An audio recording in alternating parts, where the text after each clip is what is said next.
7:50. Good morning. Happy Monday. We are here with you on KCMO Talk Radio 95.7 FM. Let's do it. It's time for the good, the bad, and the ugly.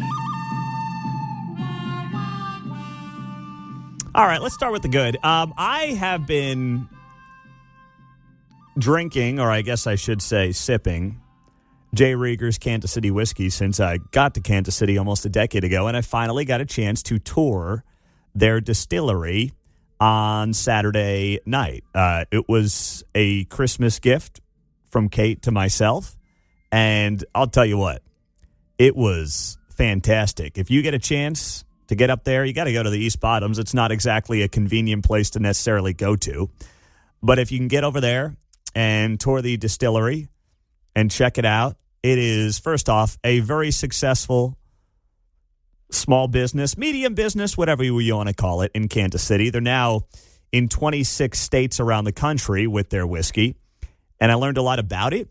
I learned a lot about the history, which goes back to the 1880s, and then Prohibition basically ended J. Rieger, and then it makes a comeback in 2015, 2016, and 10 years later, they got a fantastic operation up there, and tasting was great, location's fun.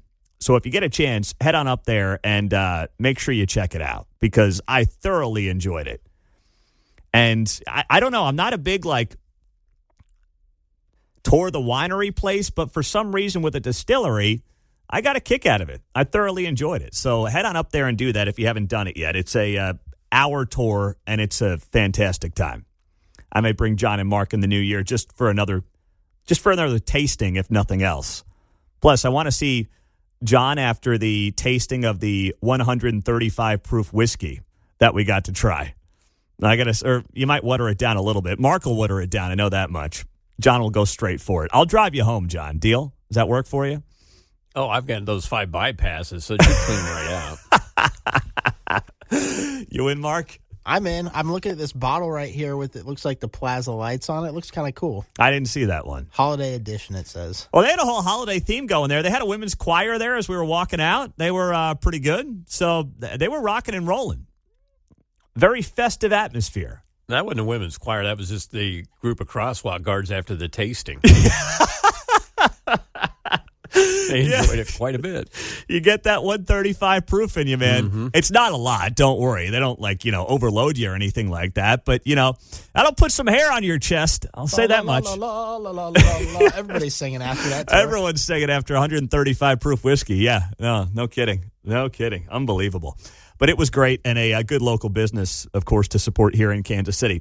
All right. The bad from the weekend. So, this Turning Point USA event, the America Fest event that they do every year. So this event is done every year, and it's obviously the first one in the wake of Charlie Kirk's assassination.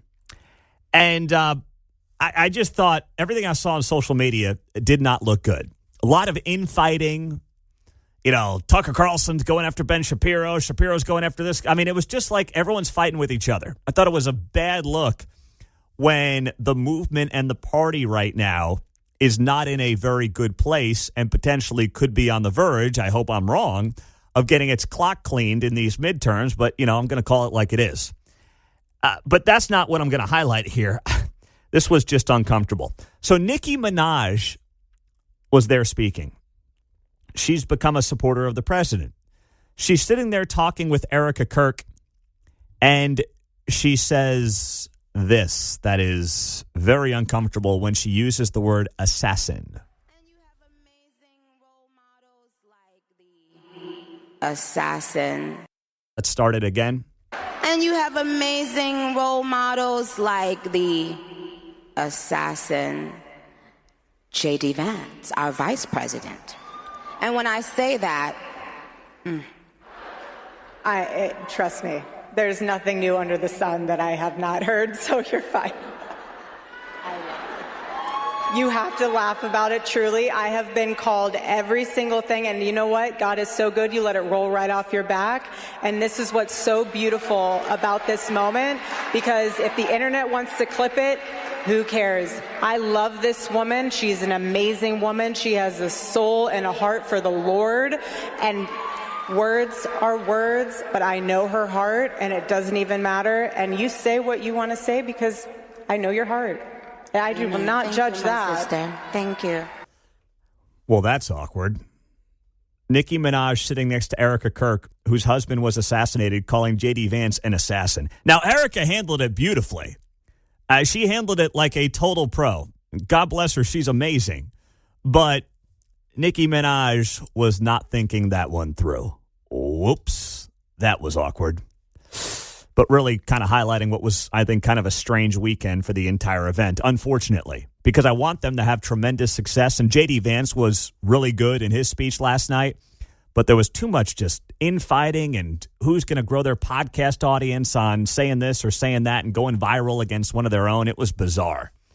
The ugly, speaking of bizarre from the weekend, and maybe I just wanted to make this one the ugly because I want to rag on Georgetown as a Villanova guy. But Georgetown's basketball coach, Ed Cooley, has been suspended one game after throwing a water bottle that hit a child following the Hoyas' 80-77 loss to Xavier on Saturday. With less than 5 seconds to play, down 3 points, Georgetown had an opportunity to send the game to overtime, missed a three-pointer at the buzzer.